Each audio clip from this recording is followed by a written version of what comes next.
Bagi Anda yang membutuhkan ruangan berkapasitas 200-1000 undangan, untuk berbagai keperluan acara dengan harga terjangkau, segera hubungi kami. Tersedia 3 pilihan ruangan, sesuai kebutuhan Anda dengan fasilitas-fasilitas terbaik.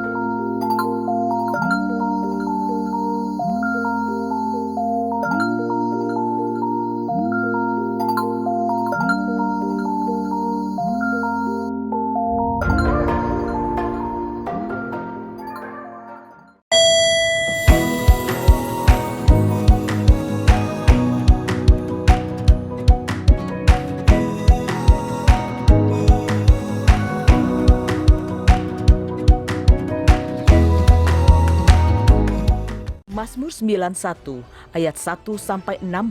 Dalam lindungan Allah, orang yang duduk dalam lindungan yang maha tinggi dan bermalam dalam naungan yang maha kuasa akan berkata kepada Tuhan, tempat perlindunganku dan kubu pertahananku, Allahku yang kupercayai. Sungguh, dialah yang akan melepaskan engkau dari jerat penangkap burung, dari penyakit sampar yang busuk. Dengan kepaknya, ia akan menudungi engkau, di bawah sayapnya engkau akan berlindung. Kesetiaannya ialah perisai dan pagar tembok. Engkau tak usah takut terhadap kedahsyatan malam, terhadap panah yang terbang di waktu siang, terhadap penyakit sampar yang berjalan di dalam gelap, terhadap penyakit menular yang mengamuk di waktu petang. Walau 1000 orang rebah di sisimu dan 10.000 di sebelah kananmu, tetapi itu tidak akan menimpamu. Engkau hanya menontonnya dengan matamu sendiri dan melihat pembalasan terhadap orang-orang fasik. Sebab Tuhan ialah tempat perlindunganmu, yang maha tinggi telah kau buat tempat perteduhanmu. Malapetaka tidak akan menimpa kamu, dan tulah tidak akan mendekat kepada kemahmu. Sebab malaikat-malaikatnya akan diperintahkannya kepadamu untuk menjaga engkau di segala jalanmu. Mereka akan menantang engkau di atas tangannya, supaya kakimu jangan terantuk kepada batu. Singa dan ular tedung akan kau langkahi. Engkau akan menginjak anak singa dan ular naga.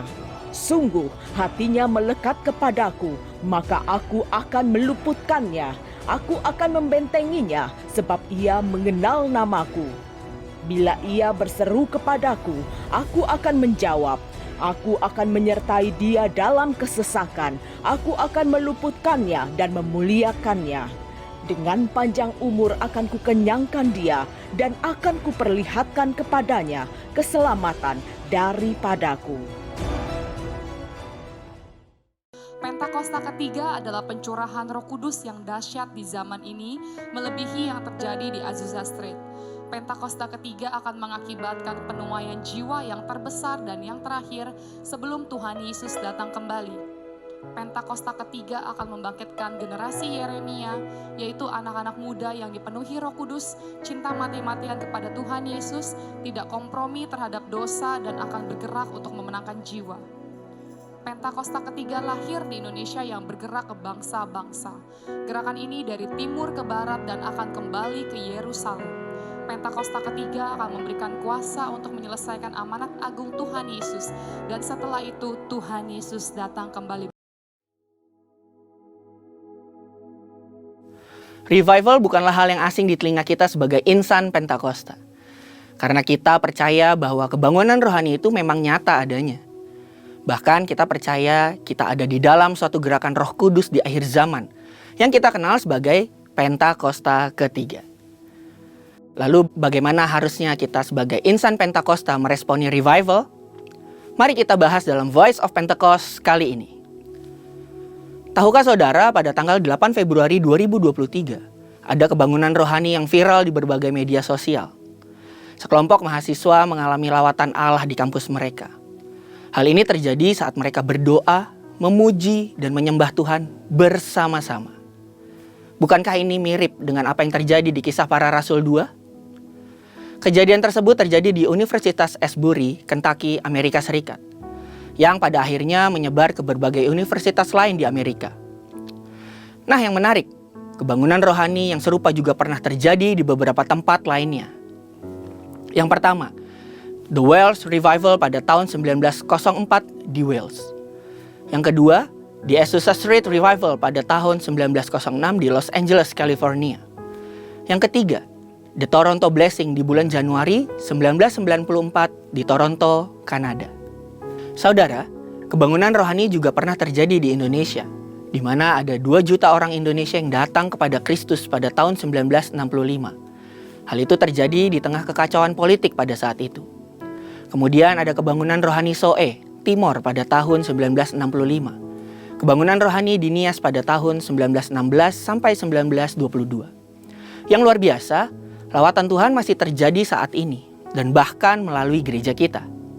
Healing Movement Ministry melalui Healing Movement Crusade yang dimulai di Bandung pada 8 Agustus 2006 hingga akhir 2019 telah diadakan sebanyak 318 kali dan menyentuh ratusan ribu orang dengan kuasa kesembuhan dari Tuhan.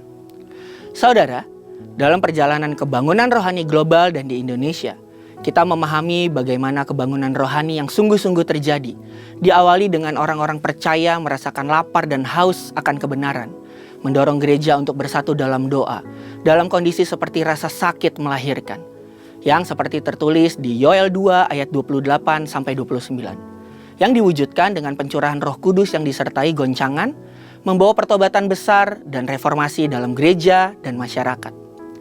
Beberapa hamba Tuhan seperti Pendeta Dr. Insinyur Niko Nyoto Raharjo, Dutch Sheets, Martin L. Jones memberikan beberapa pengertian mengenai revival yang dapat kita simpulkan sebagai proses hidup kembali, pembangunan kembali, dan pemulihan yang dikaruniakan oleh kasih karunia Allah kepada umatnya.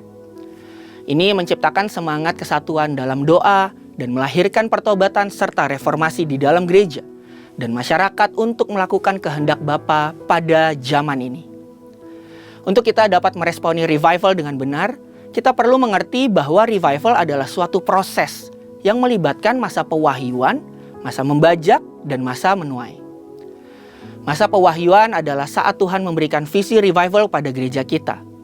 Kita sudah menerima visi Pentakosta ketiga, membangun menara doa Azusa Street di tempat Pentakosta kedua, dan merespon pesan Tuhan melalui Yeskiel 37 tentang tulang-tulang kering yang hidup kembali. Masa membajak memerlukan respons dari gereja dengan pertobatan, pemulihan, dan pemurnian. Gereja harus menjaga api, kembali kepada kasih mula-mula, berdoa bersama, menghidupkan karunia Roh Kudus, memahami bahasa roh, dan setia dalam pemuritan. Masa penuaian melibatkan manifestasi Kristus dalam kehidupan orang kudus, pertumbuhan benih yang mencapai potensi penuh, dan menghasilkan reformasi gereja dan masyarakat.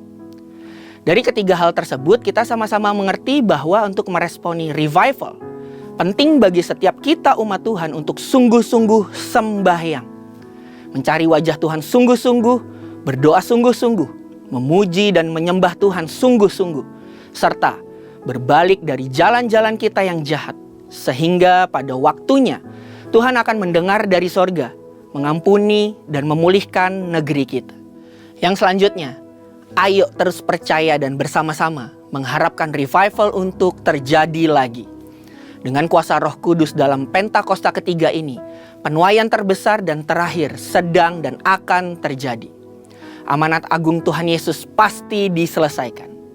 Saudara, untuk penjelasan lebih lengkap dari tim teologi kami, silakan scan QR Code yang tersedia atau buka link yang ada di atas. Tuhan Yesus memberkati.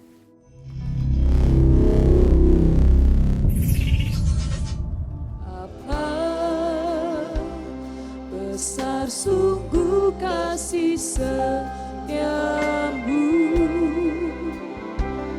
nyata sungguh perlindunganku, tak satu kuasa mampu pisahkan aku dari kasih Bapa.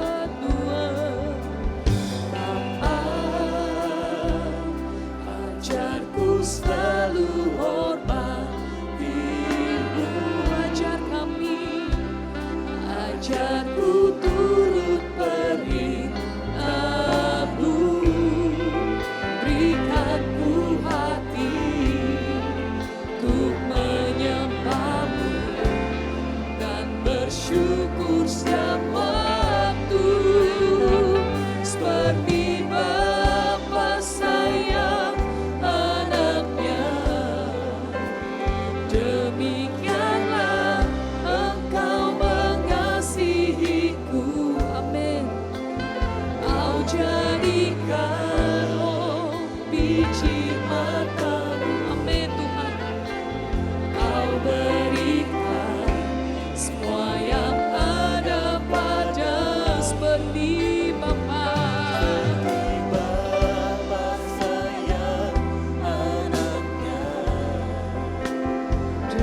kata seperti Bapa sayang anaknya, demikianlah Engkau mengasihiku. Kau jadikan biji matamu, Kau berikan semua yang ada pada seperti Bapa.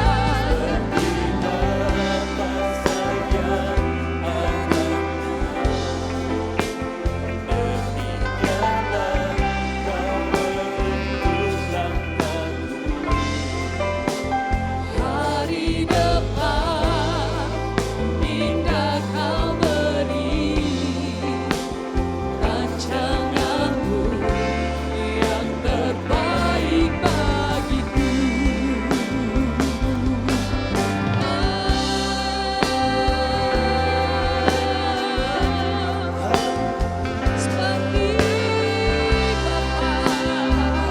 Seperti Bapa sayang anaknya Yesus.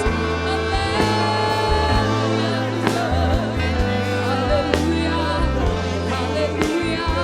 Yesus Tuhan, Yesus Raja, terima kasih Tuhan. Bapa yang setia, Bapa yang mulia. Haleluya, haleluya, haleluya. Oh Yesus Tuhan, seperti Bapa sayang anaknya, demikianlah kami Tuhan, oh mengasihi-Mu. Haleluya, haleluya, haleluya.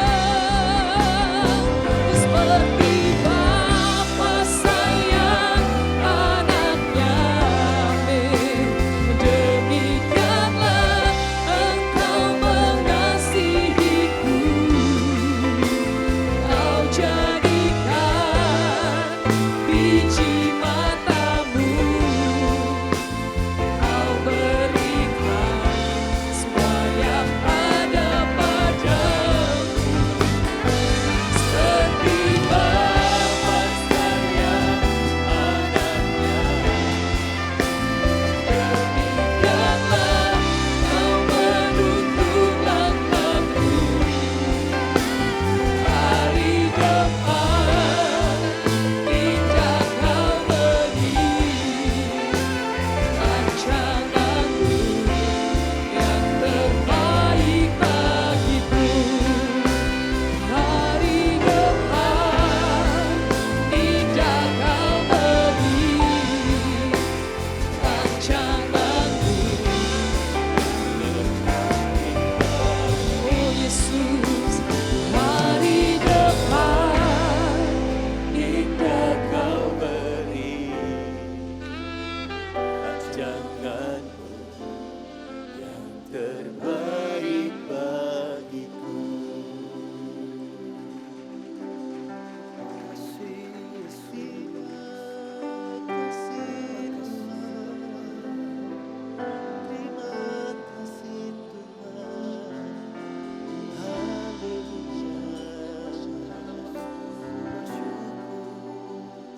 Seperti Bapa sayang anaknya, seperti Bapa sayang anaknya,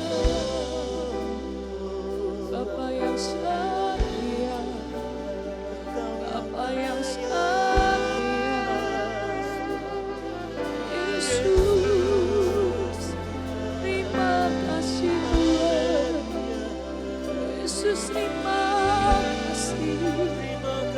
Yesus, terima kasih, terima kasih. Yesus, pujian bagimu, nyembahan bagimu.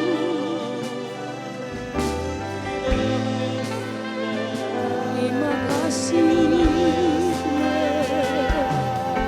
terima kasih Tuhan, terima kasih Yesus, terima kasih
bersyukur Tuhan berkati.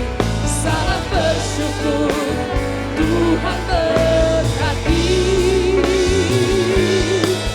Saat bersyukur Tuhan berkati. Haleluya, beri sorak-sorai buat nama Tuhan, katakan haleluya. Haleluya. Haleluya. Haleluya. Haleluya. Haleluya. Haleluya. Haleluya. Haleluya. Sekali lagi tanpa musik, bangsa saudara, sorak-sorai buat nama Tuhan, katakan haleluya. Kami taruh pengharapan kami, Tuhan, seluruhnya ke dalam tangan-Mu Tuhan. Terima kasih Bapa, Kau Allah yang baik, Kau Allah yang dahsyat, Kau Allah yang gagah perkasa, Kau Allah yang luar biasa Tuhan. Makasih Bapa, dalam nama Tuhan Yesus. Yang percaya sama-sama katakan amin. Amin.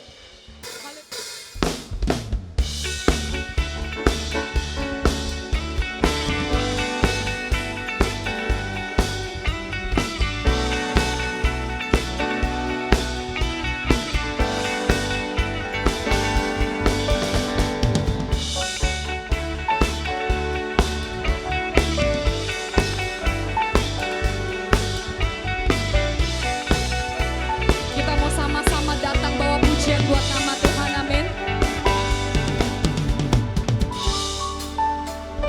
Kami datang bawa pujian, bersama memuji-Mu Tuhan. Satu suara dan nyanyikan sorak, katakan Gloria, Gloria. Gloria,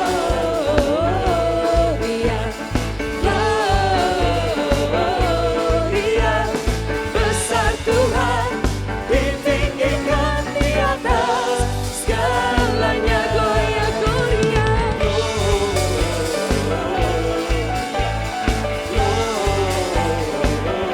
Besar Tuhan, besar Tuhan, ditinggikan, puji Dia. Gloria, haleluya.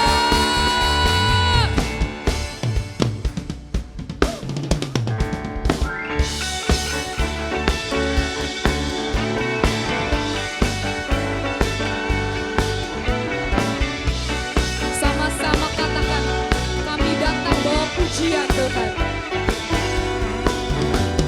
Kami datang bawa pujian, bersama memuji-Mu Tuhan. Satukan suara dan nyanyikan sorak. Sekali lagi katakan, kami datang bawa pujian. Kami datang bawa pujian, bersama memuji-Mu Tuhan. Satukan suara dan nyanyikan sorak gema. Boleh sama-sama angkat tanganmu, katakan Gloria,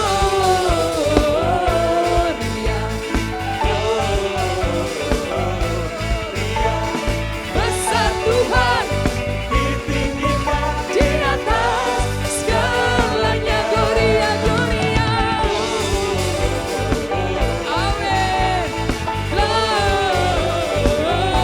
Gloria, besar Tuhan, ditinggikan, puji Dia. Gloria. Haleluya. Siapa yang percaya Allah kita Allah yang dahsyat? Siapa yang percaya Allah kita Allah yang luar biasa? Saya mau dengar suara-suara katakan haleluya. Sama-sama kita akan katakan, we give you glory, we give you honor Lord.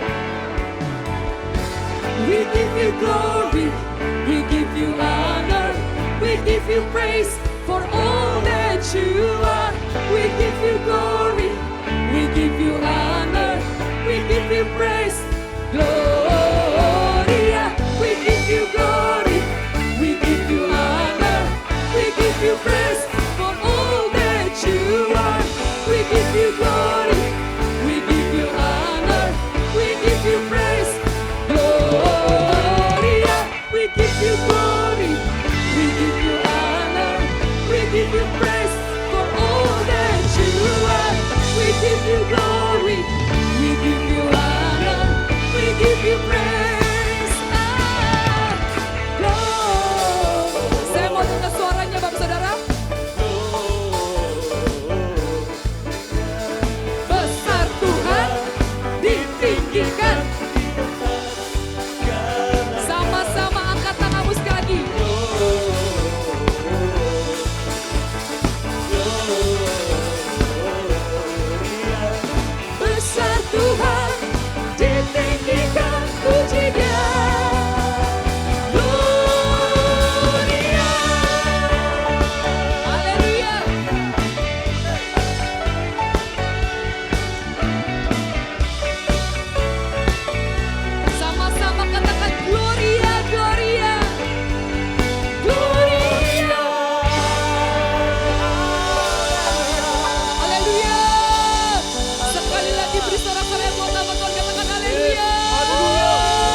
Come on.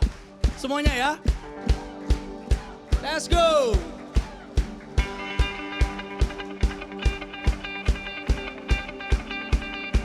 Haleluya. Kita sama-sama menyanyikan. Katakan. Through you I can do anything. I can do all things. 'Cause it's you who give me strength. Nothing is impossible.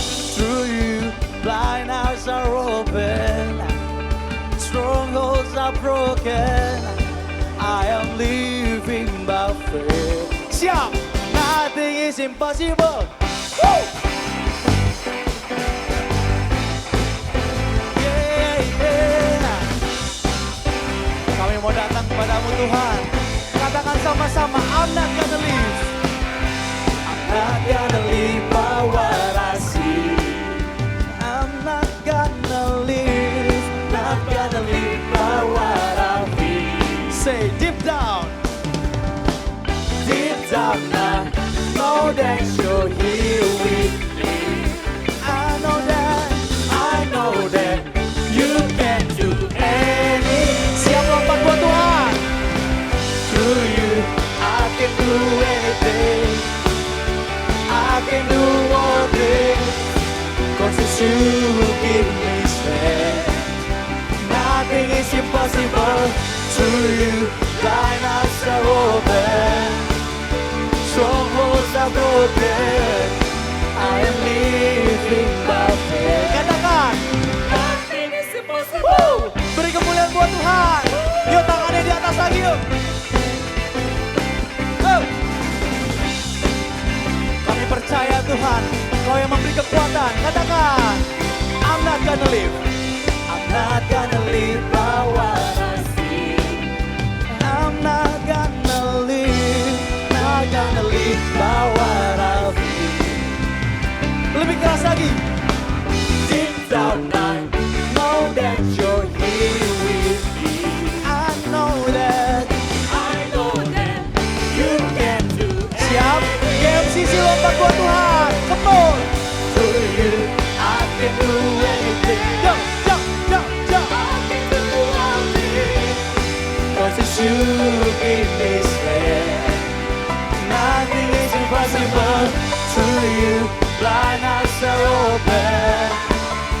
Strongholds are broken. I am living by faith. Nothing is impossible. Di dalam Filipi 4 ayat 13 berkata, segala hal dapat kita lakukan di dalam Dia yang memberi kita kekuatan. Amin. Haleluya. Beri kemuliaan buat Tuhan. Kami mau percaya padamu sepenuhnya Tuhan. Katakan, I believe. I believe, I believe. Lebih sungguh. I believe in you. Come on. I believe, I believe. I believe, I believe. Sekali lagi. I believe, I believe. Woo. I believe, I believe. I believe. I believe, I believe. I believe, I believe. Katakan bersama-sama. Through you, I can do anything. Angkat tangan semuanya yuk. I can do all things. 'Cause it's you who give me strength. Lebih semangat lagi, katakan.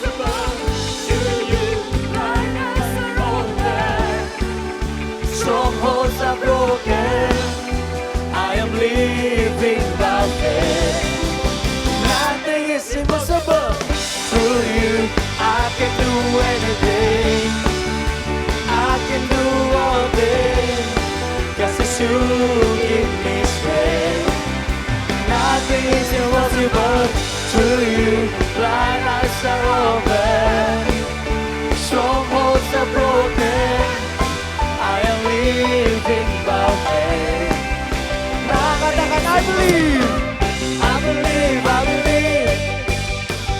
I believe, I believe. I believe. I believe, I believe. Yeah. I believe, I believe. I believe. I believe, I believe. I believe. I believe in you.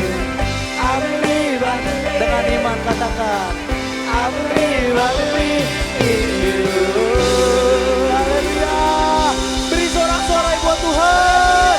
Haleluya. Terima kasih Tuhan. Kami akan melihat mujizat-mujizat depan mata kami Tuhan. Biar segala mulut tidak mengaku bahwa Yesuslah Tuhan. Haleluya. Selalu bernanti kasih Tuhan tetap abadi, tak akan berubah sampai selamanya. Ku tetap percaya. Amin Tuhan. Katakan. Ku yakin Tuhan memberkati. Ku yakin Tuhan melindungi. Burung di udara, Tuhan pelihara. Karena angkat tanganmu, katakan sama-sama. Tuhan selalu menolongku. Amin. Selalu menjagaku. Sehelai di rambutku tak akan terjatuh tanpa seizinku. Tuhan selalu kepada hamba-Nya, selalu menjagaku. Dia mengenyangkanku dan peliharaku seumur hidupku. Katakan Tuhan selalu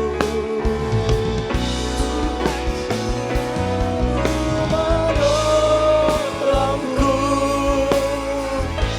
selalu menjagaku. Sehelai di rambutku tak akan terjatuh tanpa seizinku. Tuhan selalu menolongku. Amin. Selalu menjagaku. Dia mengenyangkanku dan peliharaku seumur hidupku. Ya Tuhan Yesus, Dia mengenyangkanku dan peliharaku seumur hidupku. Sekali lagi katakan, Tuhan Engkau mengenyangkanku. Dia mengenyangkanku dan peliharaku seumur hidupku.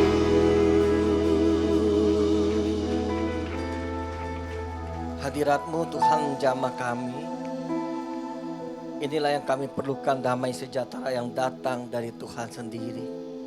Damai sejahtera yang bukan dicari dari dunia sana, karena di sana hanya semu. Tetapi tinggal di dalam hadirat-Mu Tuhan, membuat kami dipulihkan, disembuhkan. Bahkan trauma masa lalu kami, jiwa kami dipulihkan dan serupa dengan Kristus. Kami akan dengar firman-Mu di dalam nama Yesus.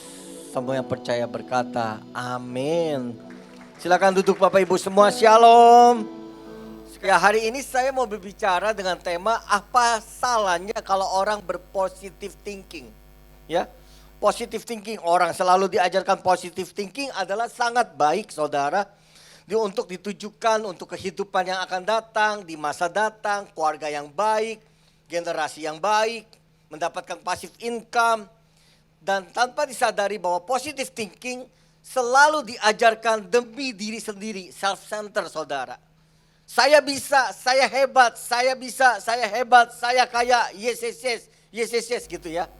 Luar biasa, tahun depan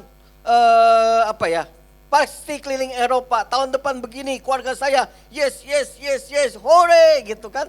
Lalu kita mesti catat impian kita tahun 2024 nanti, kita umumkan, kita bicarakan, kita perkatakan setiap saat ketika kita down. Bagus gak? Bagus sekali, tetapi positive thinking tanpa melibatkan Tuhan dan mengandalkan Tuhan, saudara menjadi seorang yang arogan.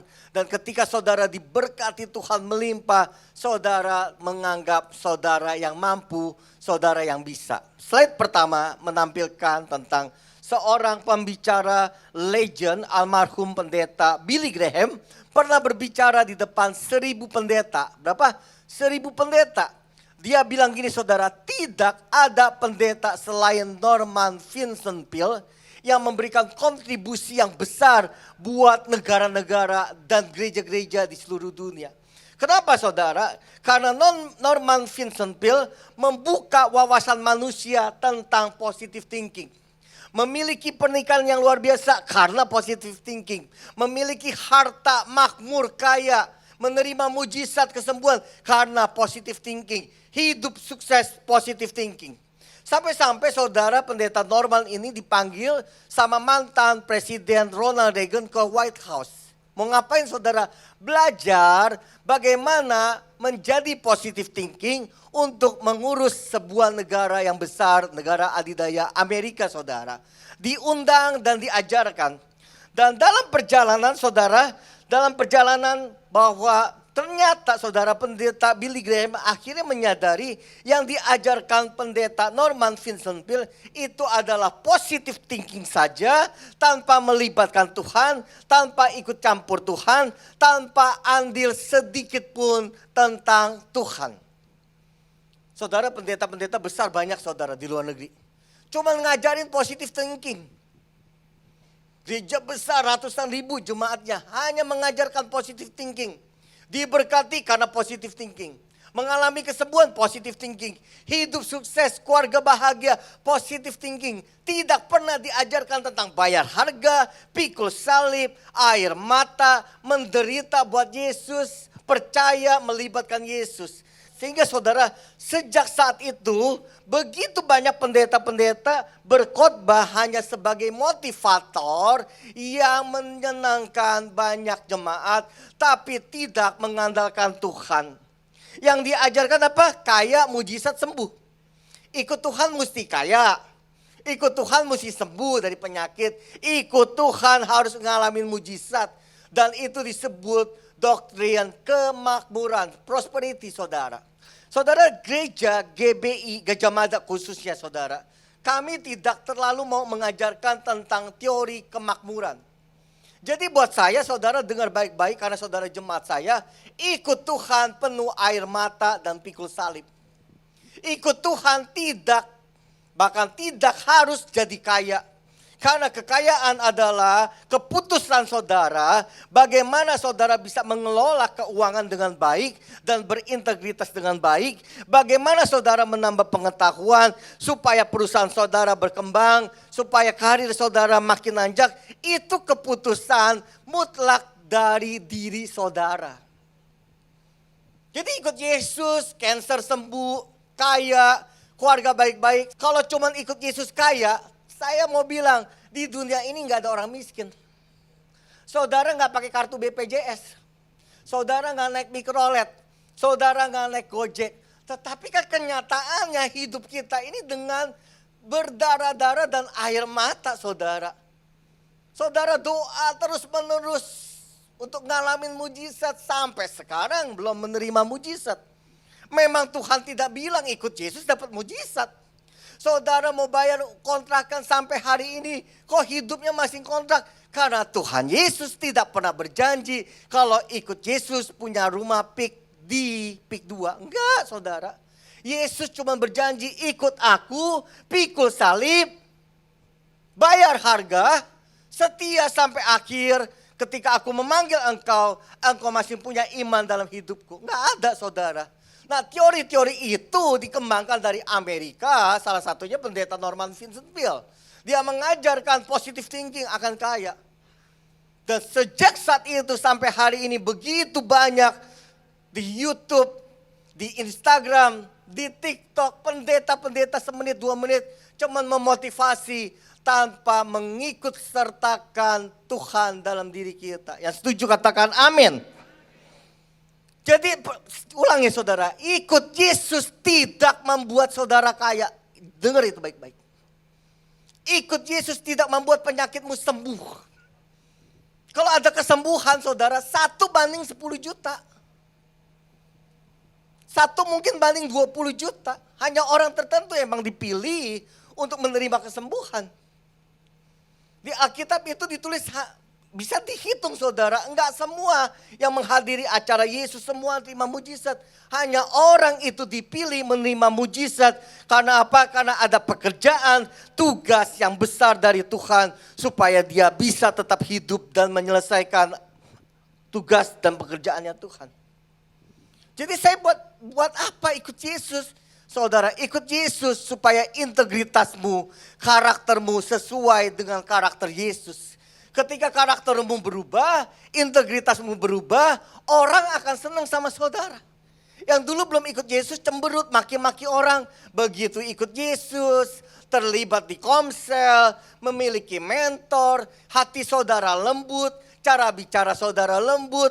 Orang mulai senang sama saudara. Ketika orang senang sama saudara, orang tersebut bisa mempercayakan hartanya untuk dikelola sama saudara.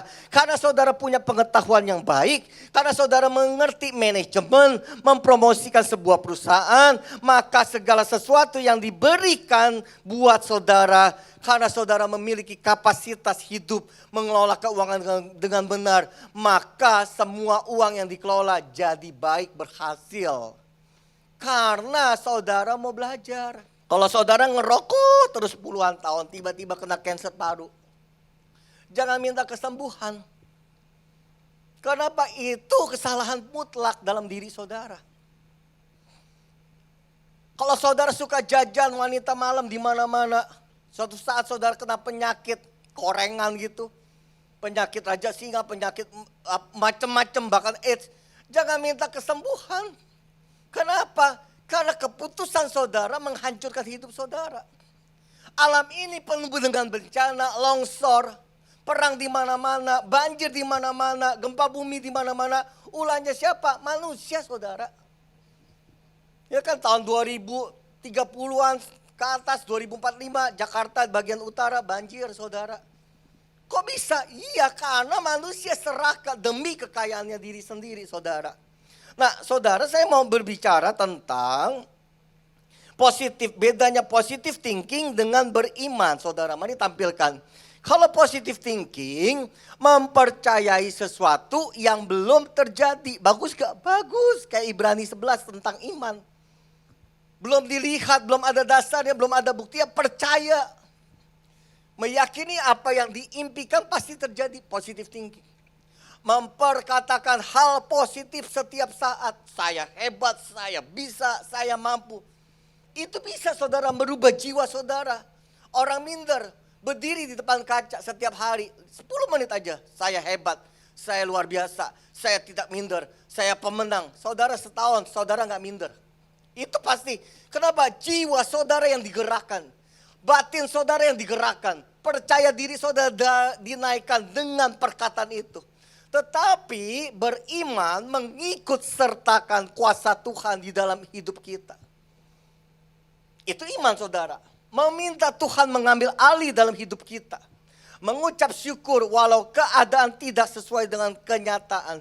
Jadi waktu kita mengimani sesuatu, mengimani itu untuk hal-hal yang tidak kita bisa kerjakan lagi.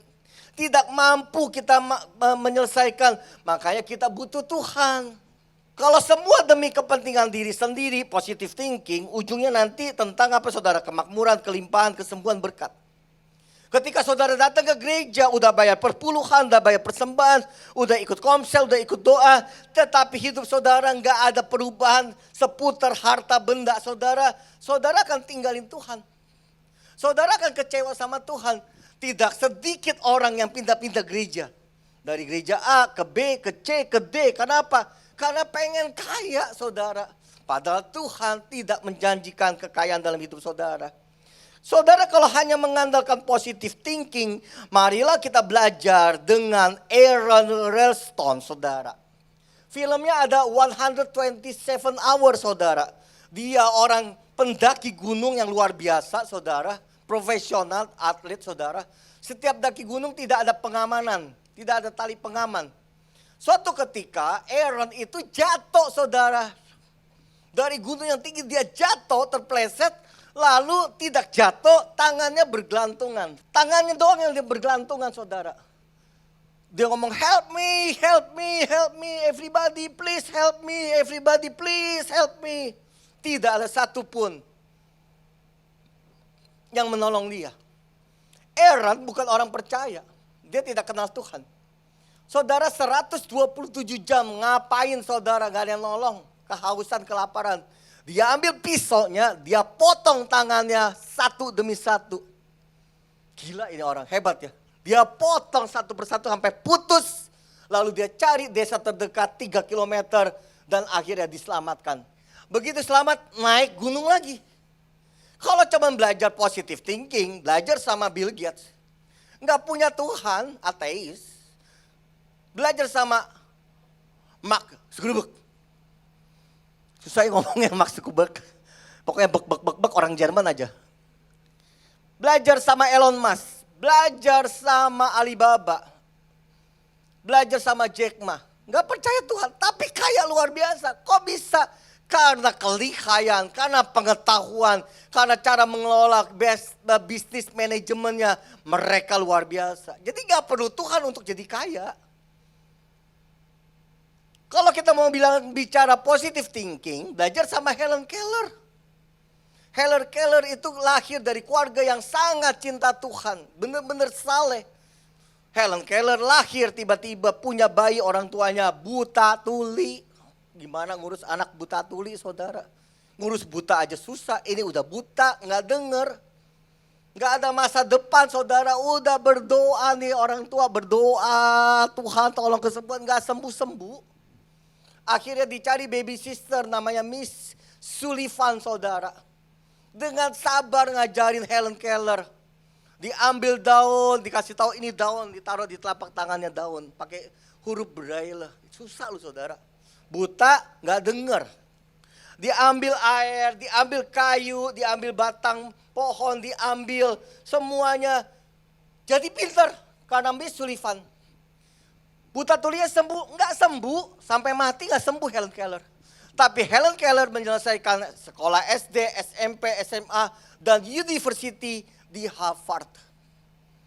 Mendapat penghargaan 2 Nobel Oscar. Menulis buku begitu banyak, menginjil ke seluruh dunia. Buta tulinya sembuh, enggak sembuh. Kok bisa? Ya karena Tuhan tidak berjanji tentang kesembuhan. Tapi di dalam kelemahan Helen Keller, ada Tuhan di dalam dirinya Helen Keller. Kalau saudara mau belajar positive thinking, kita kalah sama namanya Johnny Erickson Tada. Suka diving, suka alam, suka berburu, suka daki gunung, suka hiking, suka berburu, macam-macam dia suka, saudara. Orang kaya ini. Begitu diving jatuh, lehernya, syarafnya bermasalah, retak dan patah. Di zaman itu sekarang umurnya 75-80 tahun. Ini kisah nyata semua.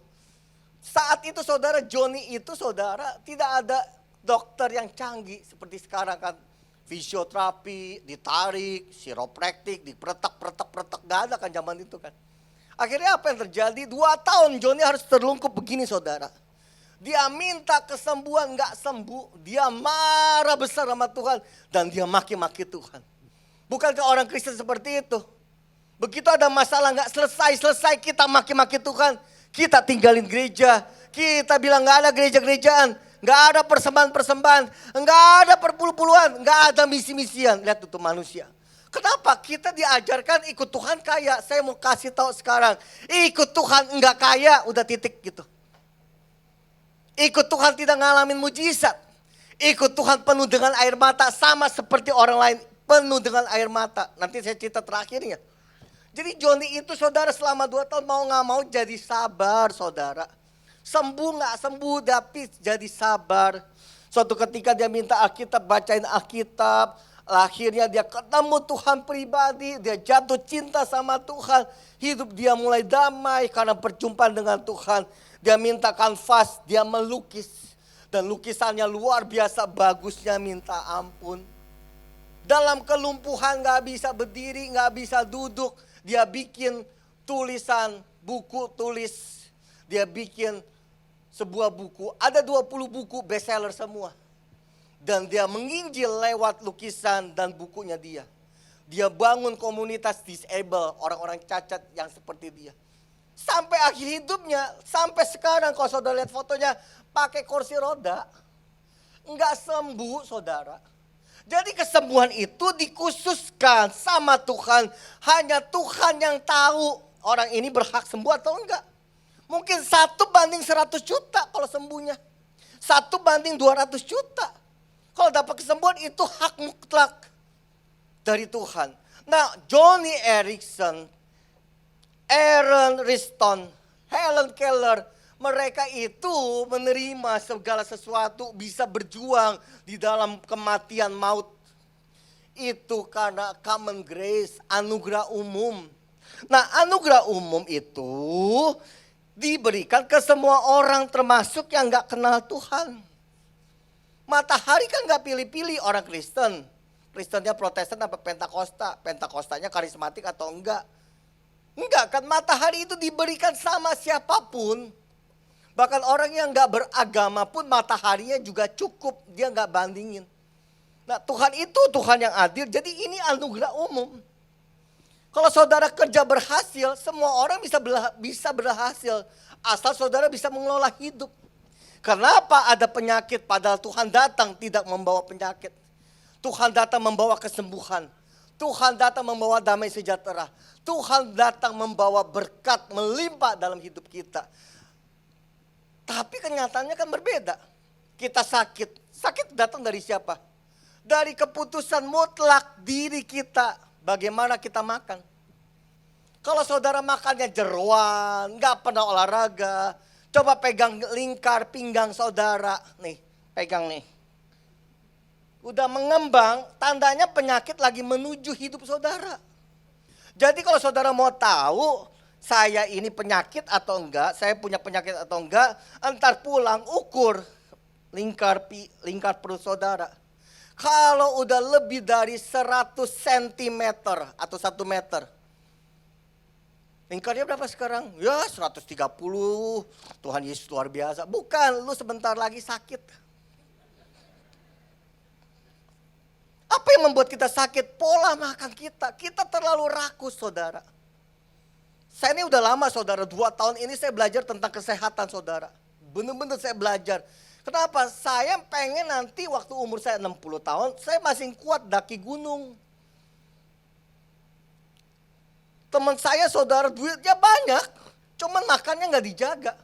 Penyakitan di mana-mana. Lalu minta kesembuhan buat apa?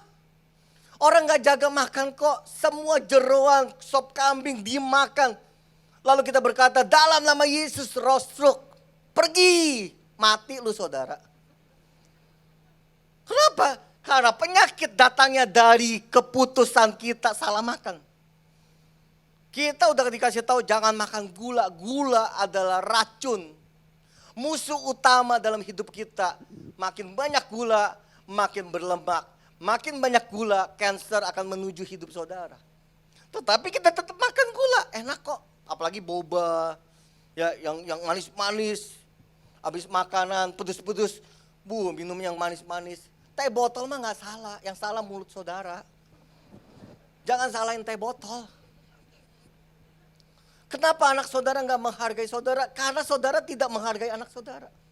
Kenapa pasangan saudara kabur hari ini dan berselingkuh? Karena saudara mulutnya terlalu cerewet, pedes dan maki-maki suami di depan banyak orang. Jadi perceraian masalahnya bukan karena Tuhan tidak menjaga kita. Karena kita tidak mau belajar komunikasi yang lembut sama pasangan kita. Jadi segala sesuatu Tuhan sudah kasih kita berkat. Dia miskin, dia kaya. jadi miskin supaya kita diberkati. Tetapi gengsi kita lebih tinggi sehingga kita punya hutang di mana-mana. Kenaikatan kita mengambil modal dari bank lebih tinggi tanpa perhitungan. Makanya hari ini saudara dikejar-kejar hutang. Dan waktu dikejar-kejar masalah, saudara bergumul, doa, puasa, Tuhan Yesus tolong. Saya mau bilang, Tuhan Yesus gak tolong. Tuhan Yesus gak tolong kalau itu keputusan kesalahan dari diri saudara. Kan Tuhan Yesus baik, iya Tuhan Yesus baik, tapi keputusan salah. Bagaimana dia mau nolong saudara? Kenapa ada banjir? Karena manusia menebang pohon ribuan hektar, puluhan ribu, jutaan hektar, ya banjir lah. Lalu kita berdoa syafaat, Tuhan tolong Tuhan tidak banjir. Saya kadang yang begitu, pasti banjir. Oh pastor gak boleh nubuatan begitu. Ya lu mikir aja pohon ditebang ya pasti banjir. Ngerti ya saudara? Jadi segala sesuatu terjadi air mata datangnya karena kita salah mengambil keputusan. Kalau saudara bisa beli rumah, jangan bilang itu mujizat. Karena tetangga saudara yang menyembah Tuhan lain bisa punya rumah juga. Kalau saudara berkata, puji Tuhan hari ini saya dipromosikan jadi general manager. Jangan bilang itu mujizat, itu common grace, anugerah umum. Jadi kalau saudara mau ngecek tahun depan bagaimana hidup saya tambah baik apa enggak, lihat sekarang. Kalau sekarang saudara mau belajar, dengar ya baik-baik ya, dengar baik-baik ya. Kita nih orang Asia malesnya minta ampun. Belajar gak mau, dalam setahun gak mau baca buku. Webinar Zoom gak mau ikut. Belajar dari YouTube gak mau ikut.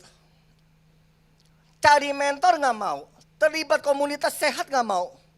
Saudara tidak akan mengalami perubahan apapun. Saya punya mentor 2, Bapak Rohani. Pak Yakob Esra. Dia bagian bisnis, bagian karakter saya belajar sama dia. Bagian keluarga saya belajar sama dia. Bagian spiritual, Pastor Jamesing dari India saudara. Saya belajar dari dia. Jadi ini saya mesti belajar setiap hari, saya buka belajar. Benar-benar belajar tentang kesehatan. Sekarang lagi saya fokus tentang kesehatan. Karena saya mau investasi. Begitu nanti tua, punya cucu, ya, duit ada, tapi kaki gak gemeter begini. Percuma kaki gemeter, duit banyak. 60 tahun pegang tongkat, makanannya pepaya sama jambu, udah kayak burung bebek. Duit banyak tapi gak bisa menikmati hidup. Mau naik pesawat udah gak kuat. Jaga investasinya kesehatannya sekarang. Mikirin passive income boleh, tapi passive income-nya sudah berlebihan, jalan gak kuat mau ngapain. Palingan ujung-ujung ke depan gang rumah doang. Ngerti ya, itu anugerah umum dimiliki semua orang. Nah kalau saudara puji Tuhan bisa keluar negeri tahun ini, itu bukan mujizat saudara. Puji Tuhan bisa punya toko, itu bukan mujizat saudara. Selama saudara tidak mampu keuangan dengan benar, tidak mau menjaga kesehatan dengan benar, tidak mau olahraga sedikit pun, tidak mau puasa, tidak mau diet, semua masalah sumbernya datangnya bukan dari Tuhan, apalagi setan disalahkan dan setan bilang, lu lebih setan dari gua. Ngerti ya saudara ya? Jadi kita gak bisa, ini Tuhan kenapa dicobain hidup saya, kenapa pencobanya berat, bukan Tuhan cobain, Tuhan gak pernah cobain siapa-siapa, tetapi kesalahan fatal dari diri kita. Udah setan jangan dibawa-bawa, ditengking-tengking, setan juga kesian tiap hari ditengkingin. Kalau saudara mau tahu masa depan saudara, saya bikin pertanyaan dan saudara langsung jawab. Kalau saudara gak bisa jawab, saudara artinya mesti ngerti bagaimana nanti saudara hidup. 10 tahun dari sekarang, saudara sudah menjadi apa? Jawab itu. Kalau saya bilang, jadi apa ya? Jadi apa ya? Udah, itu artinya saudara memang tidak tahu akan masa yang akan datang. Nah 2 Korintus 10 ayat 4 berkata, 2 Korintus 10 ayat 4 berkata, Paulus berkata gini, karena senjata kami dalam perjuangan bukanlah senjata duniawi, melainkan senjata yang diperlengkapi dengan kuasa Allah yang sanggup untuk meruntuhkan benteng-benteng. Kami mematahkan setiap siasat orang dan merubuhkan setiap kubu yang dibangun oleh keangkuhan manusia untuk menentang pengenalan akan Allah. Kami menawan segala pikiran dan menaklukkannya kepada Kristus. Paulus cuma mau bilang gini di Korintus, orang Korintus itu terlalu bebal, terlalu arogan, terlalu pakai pengetahuan yang pintar, terlalu berlebihan ilmunya sampai tidak mengandalkan Tuhan. Dan segala sesuatu pakai logik. Mujizat tidak bisa pakai logik, iman tidak bisa pakai logik, supernatural tidak bisa pakai logik. Kuasa Tuhan harus dengan kerendahan hati dan berjumpa dengan Kristus. Yang setuju katakan amin. Tepuk tangan buat Tuhan. Segala sesuatu yang dibangun hanya pengetahuan adalah sebuah keangkuhan. Segala sesuatu yang dibangun hanya demi pengetahuan, dikuasai pengetahuan, hanya pintar, saudara menjadi orang yang arogan, sombong dan angkuh. Positive thinking tanpa mengandalkan Tuhan adalah sebuah kesombongan, keangkuhan dan sebuah siasat iblis dalam otak saudara. Tetapi sebaliknya, beriman mengandalkan Tuhan tanpa juga ada positive thinkingnya tidak menghasilkan sebuah karya Tuhan. Beriman tapi gak ada kreatif, gak ada pengetahuan, gak ada hasil juga. Jadi iman butuh positive thinking butuh iman mengandalkan Tuhan. Nah, kita orang-orang Kristen, pengikut Kristus harus punya namanya iman sejati, hidup yang sudah tidak memikirkan kepentingan diri sendiri, iman sejati.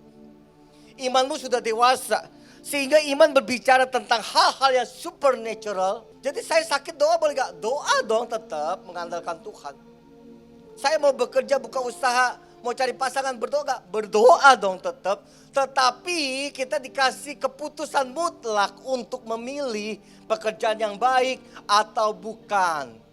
Calon pasangan yang baik atau bukan. Calon mertua yang baik atau bukan. Keputusan mutlak itu di kita. Ngerti ya saudara? Jadi kita mesti ngerti saudara, pengetahuan itu penting. Karena pengetahuan mengupgrade hidup kita. Saudara, orang yang memiliki iman yang sejati, berdoanya bukan meminta demi kepentingan diri sendiri, tetapi mendoakan kepentingan orang lain, gereja dan bangsanya. Menabur, memberikan persembahan atau perpuluhan bagian dari ucapan syukur karena saudara mengerti sudah diberkati. Napas itu berkat. Saudara bisa tepuk tangan, berkat. Ada orang tepuk tangannya begini. Itu udah bukan. Kita bisa napas, bisa turun tangga, punya hidung, punya mulut sempurna. Itu berkat saudara. Kita waktu memberi masih hitung-hitungan, saudara bayi rohani. Bayi yang sudah besar menuju remaja, waktu memberi, dia memberi tanpa mikir. Dia berkorban tanpa mikir. Khusus kayak pendoa, syafaat, guru sekolah minggu, pemusik, pengerja, leader, koordinator. Kalian punya iman yang sejati. Kenapa? Rela berkorban demi waktu, tenaga, uang, dan semuanya demi menyelamatkan jiwa-jiwa yang terhilang. 2 Korintus 4 ayat 8 berkata, dalam segala hal kami ditindas. Ya, Rasul Paulus itu cerita, murid-muridnya juga cerita. Waktu mereka melayani Tuhan, dalam segala hal kami ditindas, tidak terjepit. Kami habis akal, namun tidak putus asa. Kami dianiaya, namun tidak ditinggalkan sendirian. Kami dihempaskan, namun tidak binasa. Kami senantiasa membawa kematian Yesus di dalam tubuh kami, supaya kehidupan Yesus nyata di dalam tubuh kami. Anugerah sejati tidak membuat saudara muda kecewa. Firmannya gak enak, pendetanya rese, pindah gereja. Pindah gereja, ada yang pindah agama. Kenapa? Karena saudara baik, bukan orang dewasa. Orang dewasa tidak mudah kecewa, tidak sensitif. Orang dewasa mau belajar, orang dewasa mau menjadi murid yang sesungguhnya. Orang dewasa waktu berdoa tidak meminta syarat apapun. Karena Yesus mati tidak pakai syarat apapun. Kita sudah dibenarkan, sudah dilayakkan tanpa ada usaha manusia sedikit pun. Kita nggak bisa diselamatkan, itu usahanya Tuhan buat kita diselamatkan. Orang yang mengalami perjumpaan Tuhan dengan pribadi, rela berkorban. Menabur itu udah gak pakai hitung-hitungan. Kalau saudara menabur, aduh hitung-hitungan. Padahal saudara baru beli mobil, saudara bayi rohani, bukan dewasa rohani. Perpuluhan hitung-hitungan, baru beli rumah, tapi hitung-hitungan. Memberi persembahan, hitung-hitungan. Natal hitung-hitungan, semuanya hitung-hitungan kalau di gereja. Tetapi buat diri sendiri gak pakai hitung-hitungan. Tas LV saudara 300 juta gak hitung. Yang penting buat saya, saudara baik. Tapi orang dewasa rohani segala sesuatu buat orang lain. Segala sesuatu untuk kemajuan gereja. Segala sesuatu untuk misi pembangunan. Segala sesuatu untuk menyelamatkan jiwa-jiwa saudara bayi dewasa. Amin saudara, saya tutup dengan satu kata. Ikut Yesus tidak membuat kaya. Udah titik itu. Jadi kalau ada pengajaran ikut Yesus kaya, itu dia motivator bukan pendeta. Ikut Yesus pasti sembuh. Berapa banyak air mata saudara berdoa buat kesembuhan. Tapi kesembuhan tidak datang, betul. Berapa banyak dari saudara berdoa sudah tidak terhitung buat hutang-hutang saudara. Tapi hutang saudara makin banyak. Kenapa? Karena kita tidak pintar mengelola keuangan dengan benar. Akhirnya kita hutang. Dan hidup kita semakin rumit. Perjumpaan dengan Tuhan, saudara mesti cari Tuhan pribadi, bukan di gereja. Gereja ini cuman komunal, komunitas rame-rame. Pulang saudara mesti cari Tuhan dengan cara sendiri, pengalaman sendiri, air mata sendiri. Dan kita akan jadi kuat, enggak pindah agama, enggak cepat murtad, enggak menghakimi pendeta. Pendetanya keren banget tuh, bajunya begini, outfitnya begini, gak usah gereja ini, duitnya udah banyak, gak usah kasih persembahan. Saudara jahat di mata Tuhan. Saudara jahat, saudara kalau mau nabur di tempat ini subur banget ini. Pelayanan misi di mana-mana, gereja dibangun di mana-mana, di pedalaman, nolongin orang susah, nolongin, kasih makan gak berhenti-berhenti. Di gereja ini subur. Waktu saudara memberi, saudara pun jadi subur. Tapi saya gak berjanji, itu keputusan saudara. Saudara memberi tapi gak mau kerja, ya miskin juga. Amin. Tepuk tangan buat Tuhan dan mari kita bangkit berdiri. Dan kita angkat kedua tangan kita. Biar berkat kasih karunia dari Allah Bapa, penyertaan anak yang tunggal Yesus Kristus dan Roh Kudus menyertai kami. Di dalam nama Yesus, Engkaulah Raja yang harus kami sembah. Yesus yang kami kagumi. Di dalam nama Yesus semua yang percaya berkata, amin.